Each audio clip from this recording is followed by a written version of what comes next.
Which camera? This one. Oh. Hello. Hi. This movie contains violence. Cool. Yeah, today we're going to show you what happens in a little scene in Macbeth in which horses behave badly. Yeah, you see, up to now it's been all about the Macbeths, that creepy couple, and how, oh, I'm Macbeth, I don't know whether to kill the king or not. Go on, do it, says his wife. You promised. I don't want to. Yeah, but you promised. You said you would. Gosh. And I don't know. I just don't know. Well, you know, you're a coward, and you don't love me. And so eventually Macbeth does kill King Duncan. So up to now, it's been a lot about them and their friends and everything.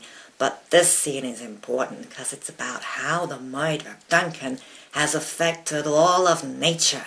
Yeah, it's got a weird line about horses eating each other. Ooh.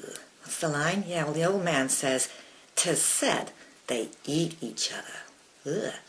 You want to do it? Yeah, why not? You first. Ow! Ow! Ow! Ow! Ow! No, not my ear, not my ear! Gosh, gee. Why don't you try acting? Ah, sorry. It's cool, though. Yeah, because it's so weird. I want to see it in the rest of the scene, though. Yeah, let's read it. Okay, teacher's going to explain? Yeah, she always does. Can't stop her. Extract from Macbeth, Act 2, Scene 4. Ross and an old man talk about the unnatural things that happened during the night of Duncan's murder. And in fact, things are still very unnatural now, the next day, as they're walking along. Ha! Good father, thou seest the heavens, as troubled with man's act, threatens his bloody stage. By the clock 'tis day, and yet dark night strangles the travelling lamp. 'Tis unnatural, even like the deed that's done. And Duncan's horses, a thing most strange and certain, beauteous and swift, the minions of their race, turned wild in nature, broke their stalls, flung out, contending 'gainst obedience, as they would make war with mankind.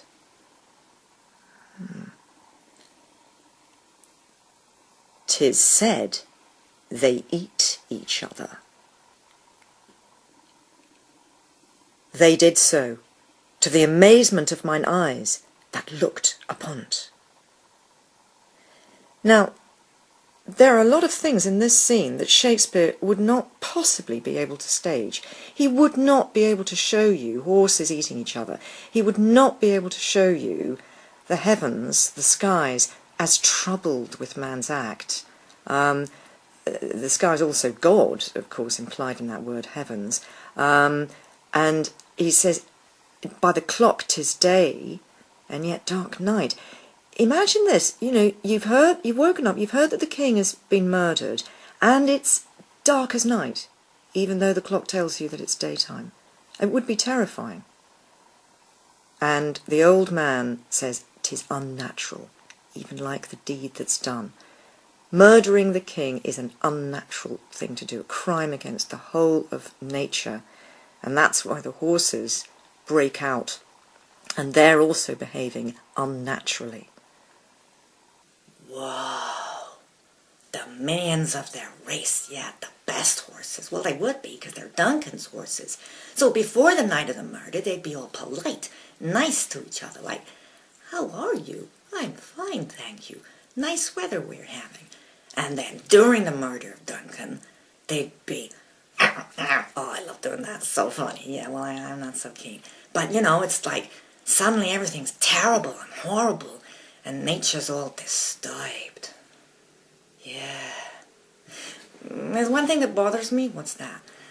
How do they know, you know, the horses? I mean, when the king's dead, it's not the first thing you think of doing is, "Oh, let's go tell the animals." Yeah, you're right. I mean, you get a new king, and you find out who killed the old one. Oh, I think it's something called the Great Chain of Being. What? Yeah, I did a little reading. Really? Yeah, I had some time on my hooves. So I read a little about this, and so it's the great chain of being. It's how we're all connected. Whoa. Yeah, I remember now. I drew a picture. You drew this? Yeah. Well, like I say, I had time on my hooves. So, can you just let me read it? Yeah, sure.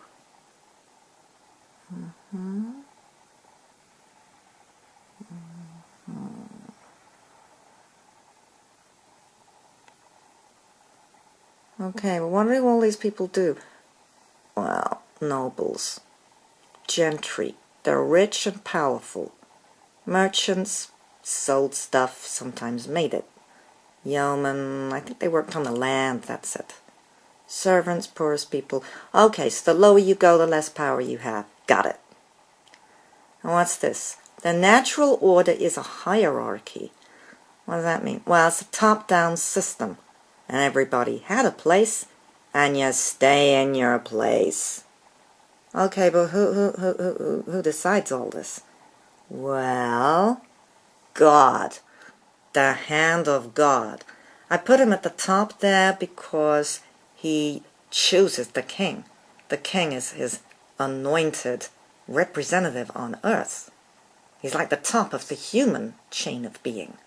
But the hand of God is everywhere. I mean, he's behind. God is, he's what's fixed the natural order, the hierarchy. So if God made you a shoemaker, that's it. You stay in your place. God make you an onion, you deal with it. If you're a noble, you do not try to step out of line and become king, because that's a crime against God.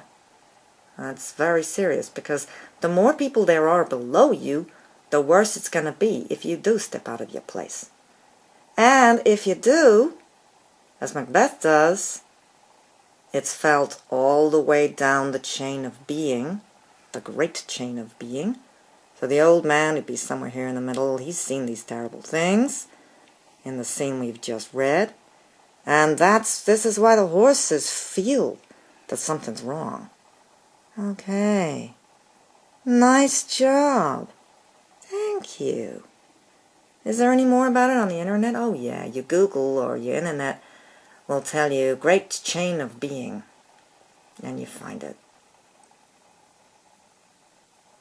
Yeah, so if something goes wrong in human society, then the horses start going crazy, and it's bad weather, and it's dark even during the daytime. Whoa. Cool. But kids, do not try eating each other a bit at home. No, because that's dangerous.